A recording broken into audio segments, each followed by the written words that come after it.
Fala galera, tudo bom? Chama Tiuli, hashtag 44 está no ar. Pablito está sendo substituído por Tia Rai aí na câmera, tá?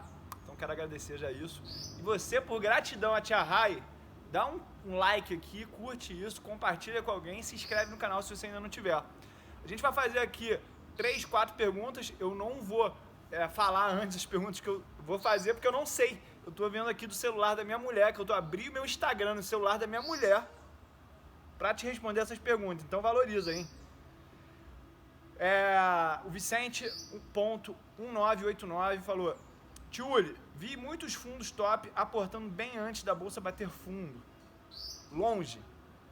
Qual foi o teu aprendizado? Vicentinho, eu já tinha tido esse aprendizado quando eu tirei todos esses caras que a gente valoriza muito, respeita muito, que a gente até se inspira. Eu tirei todos eles do pedestal, que eu decidi tirar todo mundo do pedestal. Nem o Warren Buffett está no pedestal. A única pessoa que pode estar no pedestal é Jesus Cristo, tá? Ninguém mais adianta a gente colocar no pedestal, que a gente só vai se frustrar. Então não teve aprendizado nenhum, porque eu já tinha aprendido isso. Mas foi bom para mostrar para vocês que não existe ninguém com poder preditivo para fazer market timing. Ou seja, você tem duas maneiras básicas de ganhar do mercado: ou gerando alfa, assumindo o mesmo nível de risco do mercado e tendo mais retorno pela qualidade de suas escolhas, ou acertar justamente a virada de uma tendência de baixa para tendência de alta e também fazer uma virada de uma tendência de alta para uma de baixa. Esse timing eu não conheço ninguém que conhece, beleza? O que dá para chegar mais perto? Você pegar esses grandes movimentos de alta e de baixa através do trend following. Só que você vai ter que errar muitas vezes com stop curto para acertar. Tranquilo? Estamos alinhados nisso? Pega já essa, tá? O FS Bravati falou assim: quanto mais a tua carteira cresce, maior é a tua dificuldade para aumentar os rendimentos? Teoricamente sim, porque retornos marginais decrescentes é uma grande lei da economia. Nenhuma árvore cresceu até o céu, tirando a árvore do João do pé de feijão. Warren Buffett está vivendo isso na pele agora.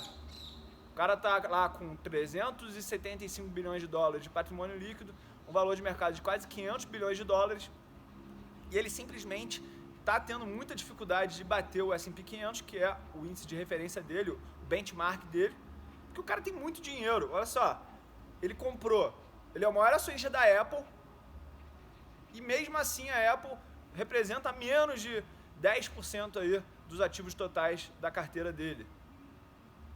E ele teve um grande desempenho com a Apple. Só que para mexer o ponteiro numa empresa desse tamanho, o cara tem que, sei lá, comprar uma Amazon da vida e ter ainda uma grande tendência a favor dele, o que na prática não tem se mostrado fácil. Mas tem outros investidores que estão arranjando essa desculpa de que estão grandes demais para dar retorno. Olha só, tem gente de 1 bilhão falando isso. O Warren Buffett, o problema dele é de meio trilhão, tá? Então vamos refletir realmente o que é desculpa e o que é dificuldade de manter os retornos, porque não consegue ter nenhuma empresa relevante o suficiente para mexer nesse ponteiro. Um aviso que eu dou para vocês: fundos ativos com performance e administração alta, quanto maior eles forem, pior ainda é para eles gerarem resultado, tá? O G Sereta 7: tio, quais setores para levar para o longo prazo e qual o percentual em cada um você acha legal? Sereta, vou te falar: setor bancário, setor elétrico, saneamento eu também gosto, beleza? O setor de seguros eu sou fã, porque a penetração no Brasil ainda é baixa e tem uma esteira de crescimento muito grande e também tem boas margens. Ele é um pouco descorrelacionado com o mercado brasileiro, então esse é um tipo de setor que eu gosto, tá? Então eu falei bancos, falei energia elétrica, falei saneamento, falei seguros, tá bom já, tá bom. O que eu botaria aí de percentual? eu botaria percentuais iguais, porque eu não sei qual que vai ser melhor no futuro ou não. Então, por humildade intelectual, eu dou pesos iguais para eles. E aí você tem que determinar quanto de renda variável você quer entrar na carteira ou não. Lembrando aquela minha tabelinha fácil. Se eu sou agressivo, eu quero ter 75% em renda variável e 25% em renda fixa, pós-fixada. Se eu sou conservador, 25% em renda variável, 75% em renda fixa. Pegou? Moderado, meio a meio.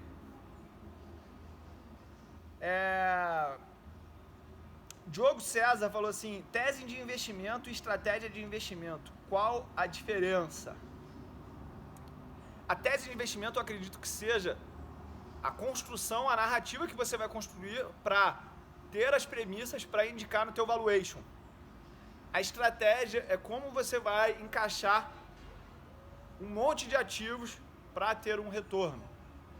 Eu posso usar uma estratégia de trend following, necessariamente eu tenho que fazer aquilo com mais de um ativo. Poderia fazer com só? Poderia, mas necessariamente eu preciso diversificar. Trend following, value investing, factor investing, buy and hold. Cada um desses ativos terá o que você chama aqui de tese de investimentos diferente. Então, assim, qual é a minha tese de investimentos para setor de seguros? De que o Brasil é um país emergente, que tem o setor de seguros subpenetrado, todo mundo tem o sonho de ter um carro, e aí eu vou construir uma tese de investimentos na Porto Seguro, que é a maior do Brasil em seguro de automóveis, que também está dentro do setor de seguros que é subpenetrado.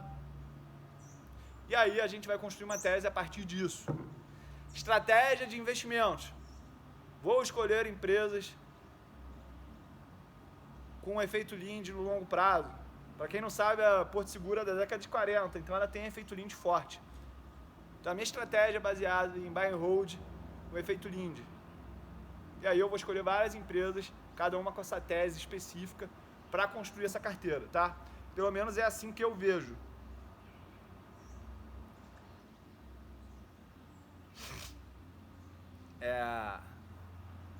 Vamos achar aqui mais... Quantas perguntas eu já respondi, amor? 3, né? Vamos ver aqui, ó.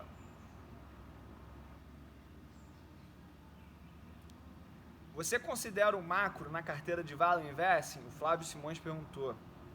Cara, não considero, não. Por quê? Eu acredito que um bom Value Investing, ele tá entender o valor intrínseco da empresa, entender qual que é o preço, e essa diferença aqui, ó, é a margem de segurança. Vou falar aqui um pouco de margem de segurança para as pessoas entenderem qual que é o princípio da história. Eu tô aparecendo tudo aqui, amor? Tá. Quanto vocês acham que eu tenho de altura? E qual é o meu peso? Vocês podem falar que é entre 1,80 m e 2 metros. Só que vocês não podem falar que é 1 metro nem 4 metros.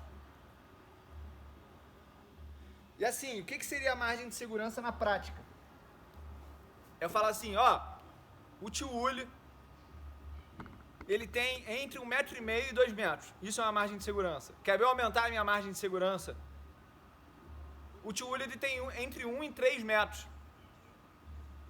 Quer ver eu aumentar ainda mais a minha margem de segurança? O tio Uli tem entre meio metro e 4 metros.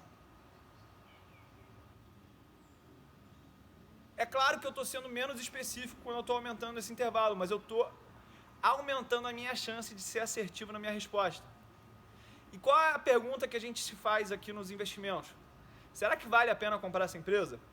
E como é que eu uso a margem de segurança para aumentar a minha assertividade? Eu pago o menor preço possível. Só que eu nunca sei o dia de amanhã para saber se hoje está mais barato do que vai ser amanhã.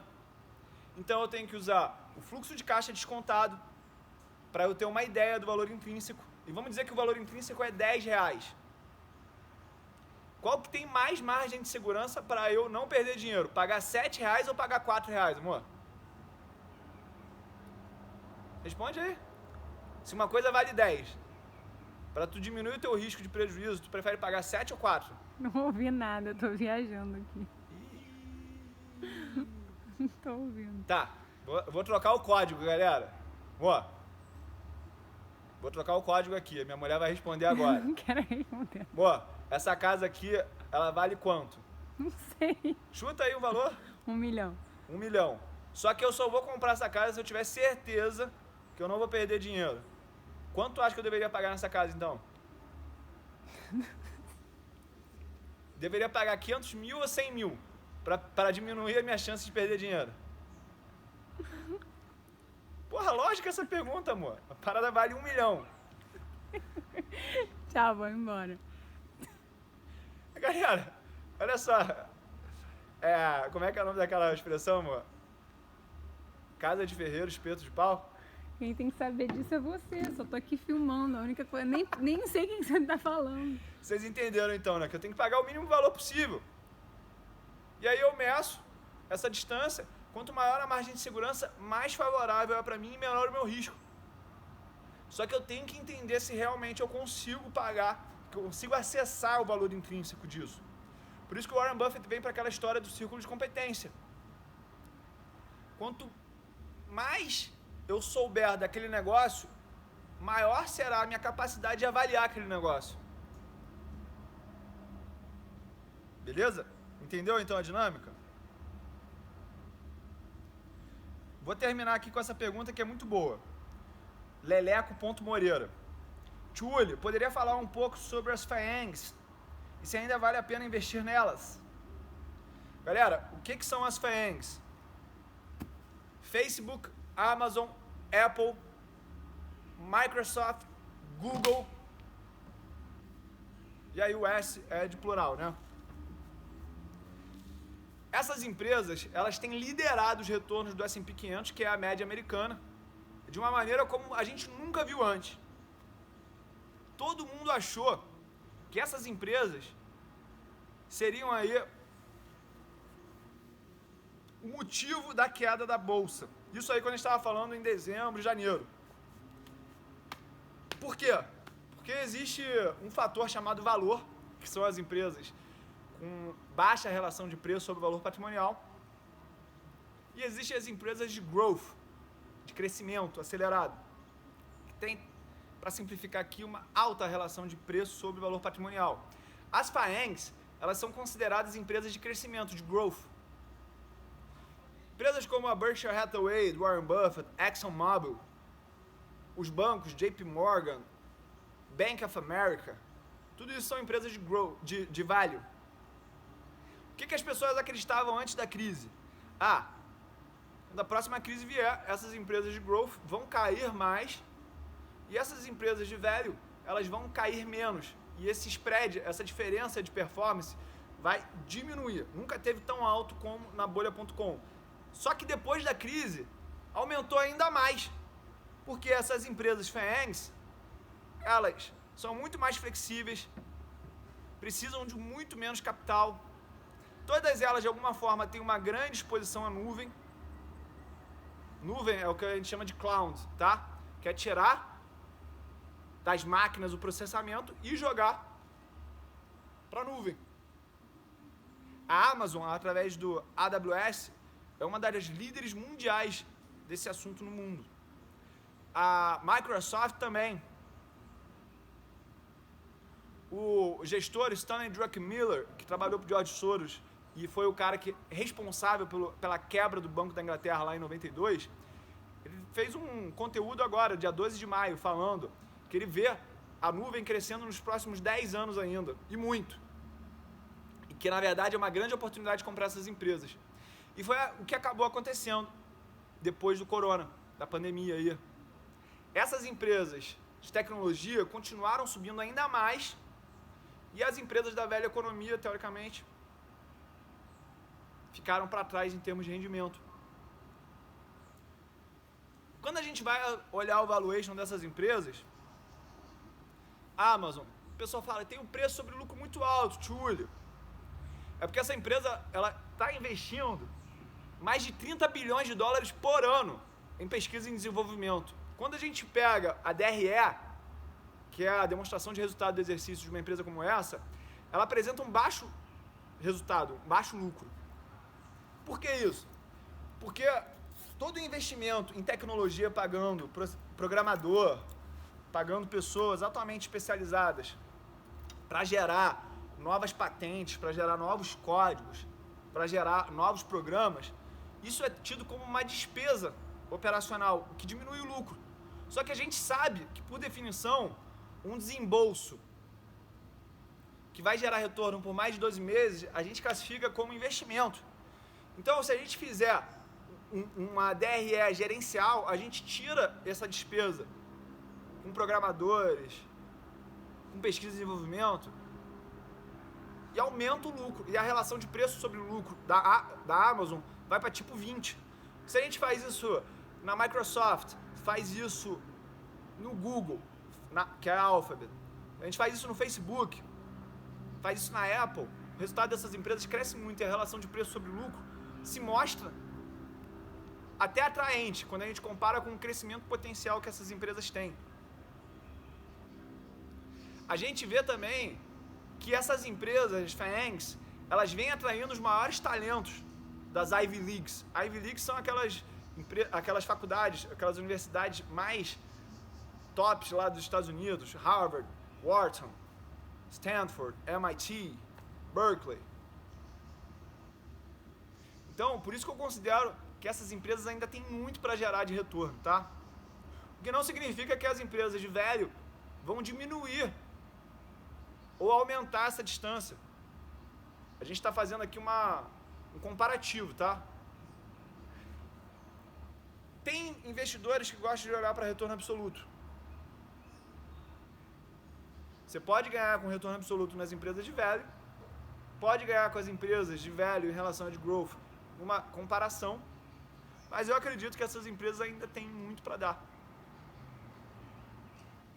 A gente entende que dados é o novo óleo da economia. E quanto mais dados essas empresas têm, maior é a terra de plantio, a área de plantio. Dado é como se fosse o campo. Ideias a gente coloca nesse campo. Por exemplo, Tesla tem esses carros aí que andam sozinho, vai mapear tanto o comportamento do motorista que ela vai poder prever melhor ainda algumas apólices de seguros. Imagina a quantidade de soluções bancárias que essas empresas que coletam muitos dados podem gerar num sistema financeiro. Então, todo esse crescimento potencial que está sendo precificado, ele pode muito bem ser concretizado. Eu, pessoalmente, não estou exposto nessas empresas, porque eu tenho a minha crença muito voltada para a história do desconto das empresas de valor em relação às empresas de crescimento. Beleza? Mas eu não tenho coragem de ficar short nas FAANGs. Tranquilo? Se a gente for olhar ainda mais para a posição de caixa dessas empresas, a gente tem Apple quase 200 bilhões, Google com mais de 100 bilhões, Microsoft com mais de 100 bilhões, Facebook eu não tenho de cabeça, Amazon, bilhões em caixa. Então são empresas que a gente não pode ficar short. O que eu vejo destruindo valor nessas empresas, potencialmente? Regulamentação. A gente viu a Standard Oil, a gente viu a AT&T sendo obrigadas a se desfazer originalmente daquela estrutura conjunta e virar várias empresas.